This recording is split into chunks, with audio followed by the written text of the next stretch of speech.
কার্ডটা করাতে করলে তুমি কি করে সাহস পেলে কি করে কার্ডটা করা? আমার ভুল হয়েছে, আমি স্বীকার করছি। স্বীকার করা না, একটা আরটিও মানে ভারত সরকারের স্ট্যাম্প ব্যবহার করছো, তুমি লোগো ব্যবহার করছো, আর রাজ্য সরকারের বদনাম করছো। এটা তো বিরাট বড় ক্রাইম, অপরাধ। সাহস পেলে কি করে তুমি? তোমার মাথায় কে আছে? তোমার নাম কি? আমার নাম আরিফুল্লাহ। বাড়ি কোথায়? কেন এর কাজটা কেন করলেন? ওর মাথায় হেলমেট ছিল না, আমি ওই জন্য আমি ওকে সাইড করতে বললাম। আমি ভাই হেলমেটটা ব্যবহার করে। তুমি ধরার কে? তুমি ধরার কে? ওটা আমার ভুল হয়েছে। সরকারি এটা কাগজপত্র তুমি কি করে তৈরি করলে? নথিগুলো এই নথিটা তৈরি করলে কি করে? কে সে? দোকান কোন দোকান? দেগঙ্গার? দেগঙ্গা একটা প্রিন্টিং মেশিন আছে, ওখান থেকে মানে কার্ড বের করে। তুমি কি জানো সেও অপরাধ করেছে? কিভাবে ধরা পড়লো? বাইক নিয়ে আমি যাচ্ছিলাম, হেলমেট নেই আমার মাথায়, আমাকে দাঁড় করিয়ে বলছে কোন জায়গায়? এই চৌমাথায়। হ্যাঁ, আমাকে বলছে যে হেলমেট কোথায়? আমি বললাম তুমি কে? বলাতে বলছে আমি আরটিও বলে একটা আই কার্ড দেখালো, সেটা পুরো ডুপ্লিকেট। আমি সঙ্গে সঙ্গে ট্রাফিকের ওসি যিনি আছেন ইনচার্জ, ওনাকে এসে হ্যান্ড ওভার করলাম। একটা প্রপার বেড়াচাপার ট্রাফিক কন্ট্রোল, যেখানে ডিসি বোর্ড আছে, একটা অফিস আছে, সেই পুলিশের সামনে আরটিও। এটা তো অবাক বলছে, যখন বলা হলো তারপরে বলছে দেগঙ্গার থেকে কার্ডটা বের করেছে। তার মানে জাল নথি তৈরি হচ্ছে দেগঙ্গাতে। আপনার নাম কি? তুমি কেন করলে? তাহলে কেন আরটিও গাড়ি? তুমি নিজেকে আরটিও অফিসার, তোমার কাছে আই কার্ড আছে, আরটিও সরকারি স্ট্যাম্প মারা নথি, কি করে তৈরি করলে এটা? দেগঙ্গা কোথা থেকে?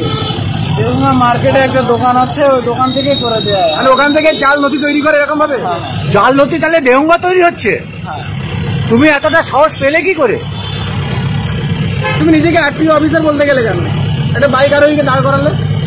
ওটা আমার ভুল হয়েছে। রাজ্য সরকারকে তুমি খালিমালিত্ব করলে, এই সাহস পেলো কি করে? বাড়ি কোথায়? আর বাড়ি অন্য কেন?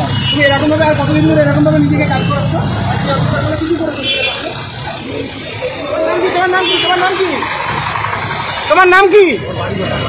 নমস্কার, সোজা সাপটা সুব্রতে আপনাদের স্বাগত জানাই। দেখুন, এই ঘটনাটি দেখার পরে আমি একটু অবাক হইনি, কিন্তু এই ছেলেটির কথা শোনার পরে আমার কিছু কিছু জায়গায় সত্যি অবাক লেগেছে। যে পশ্চিমবঙ্গের বুকে আপনি ভুয়ো ছাড়া কোনো কিছু অরিজিনাল পাবেন না, এটাই স্বাভাবিক। এমনকি ভ্যাকসিন দেওয়ার সময়ও ভুয়ো ভ্যাকসিন পাওয়া গেছে। ভুয়ো শিক্ষক আপনারা দেখেছেন, ভুয়ো পুলিশ দেখছেন, আজকে দেখলেন ভুয়ো আরটিও।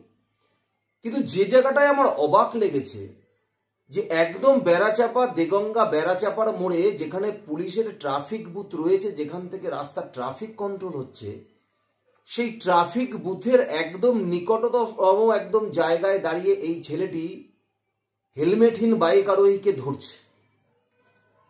এবং যে লোকটি এটা বুঝতে পেরে ট্রাফিক গার্ডের কাছে এসে খবরটা দিয়েছে, এরকম তো অনেক বাইক আরোহী আছে যারা বুঝতেই পারবেন না। তারা হয়তো হঠাৎ করে দাঁড়িয়ে যাবেন, সে নিজেকে আরটিও বলে পরিচয় দেবে, 200-500 টাকা তার হাত থেকে নিয়ে নেবে, সেই বাইক আরোহী কোনো রকমে সেখান থেকে কেটে পড়বে। এই বাইক আরোহী নিজে বুঝতে পেরেছে, বুদ্ধিমান, তাই হয়তো তিনি এই ছেলেটির কোনো কিছু বা তার কথাবার্তা কিছু অবাস্তব তার মনে হয়েছে, সে সঙ্গে সঙ্গে ট্রাফিক গার্ডের কাছে চলে গেছে।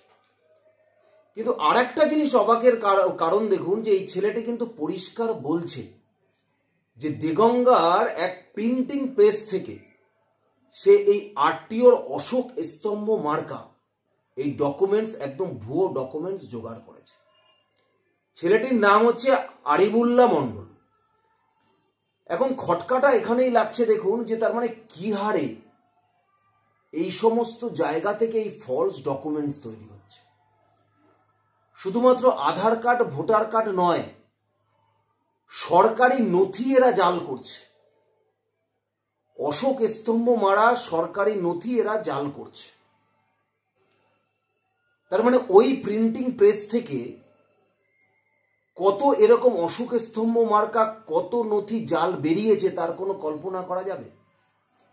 এরকম আরিফুল্লাহ মোল্লার মতো কত হাজার হাজার মোল্লা ওখান থেকে এই ফলস ডকুমেন্ট বানিয়ে রাজ্যের বিভিন্ন প্রান্তে, এমনকি দেশের বিভিন্ন প্রান্তে ছড়িয়ে যাচ্ছে। এবং একটা জায়গায় ওই প্রিন্টিং প্রেস থেকে এরকম অশোক স্তম্ভ মার্কা এরকম ফলস ডকুমেন্ট, সরকারি ডকুমেন্ট দিচ্ছে, কতটা সাহস এদের ভাবুন। আর পুলিশ প্রশাসন তাহলে কি করছে? ভাবছেন কি এরা কিছু জানে না? এরা জানে। কিন্তু দেগঙ্গার মতো জায়গায় যেখানে দাঁড়িয়ে মুসলমানদের পরিমাণ একদম সংখ্যাগুরু, তারা প্রায় 70% কাছাকাছি মুসলমান, সেইখানেই প্রশাসন কিছু কাজ করছে না। আর কাজ, এদের কোনো কাজ নেই। যেখানে আজকের দিনে দাঁড়িয়ে এক বিশেষ সম্প্রদায়ে পিসির তথাকথিত দুধেল গায়েরা সংখ্যা গরিষ্ঠ হয়ে গেছে, সেখানে আর কোনো প্রশাসনের কোনো ভ্যালু নেই। এটা হচ্ছে তার সব থেকে বড় প্রমাণ। তাহলে আজকে কেন এই সরকার সবসময় এই অরিজিনাল ডকুমেন্ট দেখাবো না, এসআইআর করতে দেব না, আপনারা কেউ ডকুমেন্টস দেখাবেন না, এই কথাটা কেন বলে? কারণ এই সরকার জানে যে এই পশ্চিমবঙ্গে এক শ্রেণীর মানুষ এই বসবাস করছে শুধুমাত্র বেআইনি ডকুমেন্টস, ফলস ডকুমেন্টস নিয়ে। তাদের কাছে আসল কোনো কাগজপত্র নেই। কিন্তু এখন এই পশ্চিমবঙ্গের সেই সমস্ত মানুষকে আজকে গর্জে উঠতে হবে যে যারা বলবে যে হ্যাঁ আমরা কাগজ দেখাবো, কারণ আমাদের কাছে কাগজ আছে। আমাদের কাছে যখন কাগজ থাকবে, আমাদের কাগজ দেখাতে আপত্তি কোথায়? আপত্তিটা তো তাদের, যাদের কাছে কাগজ নেই। আর তাদের ভোটেই এই সরকারটা টিকে আছে বলেই আজকে মমতা বন্দ্যোপাধ্যায় কাগজ দেখাবেন না বলে প্রচার করছে বিভিন্ন জায়গায়। তাহলে আজকে এটা শুধুমাত্র যে এই রাজ্যের ক্ষেত্রে নয়, আজকে এটা সারা ভারতবর্ষের ক্ষেত্রে একটা নিরাপত্তার ক্ষেত্রে একটা বড় ইস্যু হয়ে দাঁড়িয়েছে। তার কারণ যে সমস্ত জায়গায় এই রকম ফলস নথিপত্র পাওয়া যায়, বাংলাদেশ থেকে তথাকথিত অনুপ্রবেশকারীরা এসে এদের কাছ থেকেই ফলস নথি তৈরি করে নিচ্ছে। জঙ্গিরা আসতে এসে ফলস নথি তৈরি করে দিচ্ছে। তারা পশ্চিমবঙ্গে এখনই কিছু করবে না, কিন্তু পশ্চিমবঙ্গটাকে তারা শিখণ্ডী করে এখানে আশ্রয়স্থল বানিয়ে দেশের বিভিন্ন প্রান্তে জঙ্গি কার্যকলাপে এরা ছড়িয়ে যাবে। তাই পশ্চিমবঙ্গে এই মুহূর্তে দাঁড়িয়ে এই মমতার সরকারকে উৎখাত করাটা একটা ন্যাশনাল সিকিউরিটির ক্ষেত্রে বড় চ্যালেঞ্জ।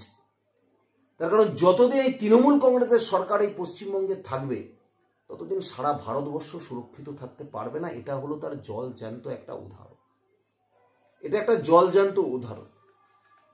সুতরাং পশ্চিমবঙ্গ সত্যি বারুদের স্তূপের উপরে দাঁড়িয়ে আছে।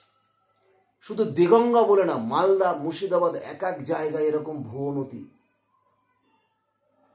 যে কি তৈরি করেছে মমতা বন্দ্যোপাধ্যায় পশ্চিমবঙ্গটাকে, একবার আপনারা কল্পনা করুন। সুতরাং 2026 শেষ সুযোগ এই পশ্চিমবঙ্গের সনাতনী হিন্দুদের কাছে। বাকি ভবিষ্যতে অনুশোচনা করেও আর কোনো কাজ হবে না, এটুকু আপনাদের বলতে পারি। ধন্যবাদ, নমস্কার।